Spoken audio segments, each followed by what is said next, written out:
ജാതിമതഭേദമന്യേ പിഞ്ചു കുട്ടികൾക്ക് വരെ ഹബീബായ മുഹമ്മദ് മുസ്തഫ സ്വല്ലല്ലാഹു അലൈഹി വസല്ലം തങ്ങൾ ജനിച്ച ദിവസവും മാസവും വർഷവും അറിയാം.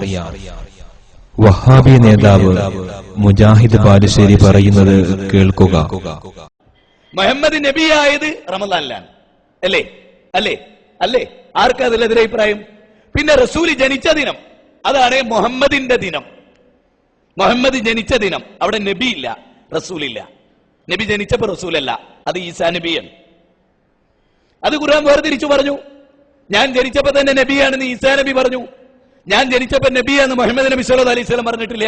40-ാമത്തെ വയസ്സിലെ നബിയായത്, ഇറാഖുവയിൽ വെച്ച നബിയായത്, നുബുവത്ത് കിട്ടിയപ്പോ നബിയായത്, അത് ലൈലത്തുൽ ഖദറിന്റെ രാത്രിയിലാണ്. അല്ലേ? എല്ലാവർക്കും അറിയാവുന്ന വസ്തുതയാണ്. അല്ലേ? അപ്പൊ നബിദിനം എന്ന് പറയുന്ന വാചകം തന്നെ തെറ്റാണ്. എന്നാ പൊന്നു മോനെ മനസ്സിലാക്കിക്കോ, നിന്റെ വാപ്പാന്റെ ജന്മദിനം എന്നാണ്?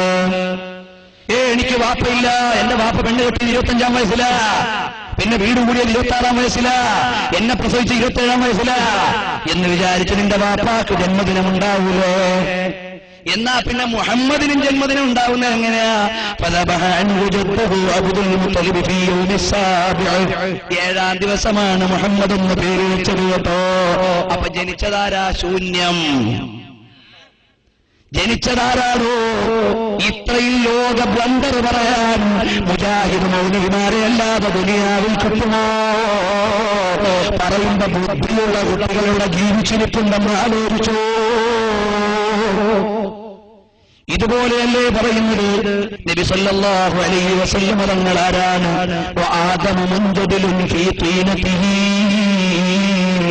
ആദം നബി പൂർവ്വയാകുന്നതിന് മുമ്പ് തന്നെ അല്ലാഹുവിന്റെ ഹബീബിന് നബുവത്തിന്റെ അധികാരത്തിന്റെ നബുവത്തിന്റെ ആദരവ് അല്ലാഹ് നൽകിപ്പോയിരുന്നു. ഈ വഹാബി കൂട്ടമെന്ത ഇങ്ങനെ, ഇവർ പറയുന്നതെല്ലാം വിലങ്ങനെ. ചോദ്യങ്ങൾ ചോദിച്ചാൽ കേൾക്കണേ, ഇവർ പറയുന്നതെല്ലാം തലകുത്തനെ.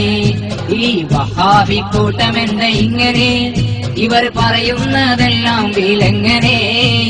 ചോദ്യങ്ങൾ ചോദിച്ചാൽ കേൾക്കണേ, ഇവർ പറയുന്നതെല്ലാം തലകുത്തനെ.